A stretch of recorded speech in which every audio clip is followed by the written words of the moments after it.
चीन के शांसी प्रांत में हान नदी के किनारे सैकड़ों विशाल पिरामिड सदियों से मौन खड़े हैं, मानो समय को ठेंगा दिखा रहे हैं।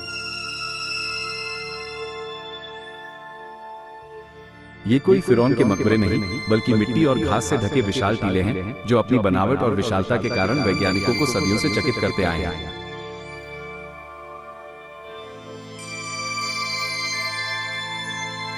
इनमें सबसे विशाल, जिसे चीनी सफेद पिरामिड कहा जाता है, लगभग 300 मीटर ऊंचा है।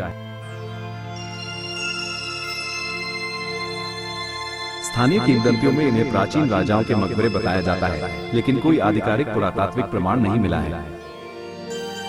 हैरानी की बात यह है कि इन पिरामिडों का कोई उल्लेख प्राचीन चीनी ग्रंथों में नहीं मिलता।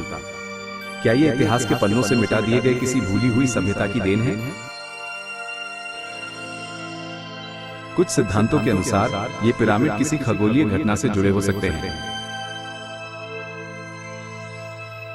इनकी सटीक दिशा और स्थिति कुछ खास तारों और नक्षत्रों के साथ मेल खाती है। क्या ये किसी प्राचीन खगोलीय वेधशाला का हिस्सा थे? या जैसा कि कुछ लोग मानते हैं, क्या ये किसी अलौकिक शक्ति के संपर्क का बिंदु थे? एक और चौंकाने वाली थ्योरी यह है कि ये पिरामिड प्राचीन अंतरिक्ष यात्रियों द्वारा बनाए गए थे। जी हाँ, कुछ शोधकर्ताओं का मानना है कि अतीत में पृथ्वी पर एलियंस आए थे और उन्होंने इन पिरामिडों का इस्तेमाल अंतरिक्ष यान के लिए लैंडिंग पैड के रूप में किया होगा। यह विचार विज्ञान फाई जैसा लगता है, लेकिन इन पिरामिडों की विशालता और रहस्यमय प्रकृति को देखते हुए हर संभावना पर विचार करना जरूरी है। आज भी शांसी के पिरामिड एक रहस्य बने हुए हैं। वैज्ञानिक लगातार इन पर शोध कर रहे हैं। उम्मीद है कि एक दिन हम इनकी उत्पत्ति और उद्देश्य का पता लगा पाएंगे।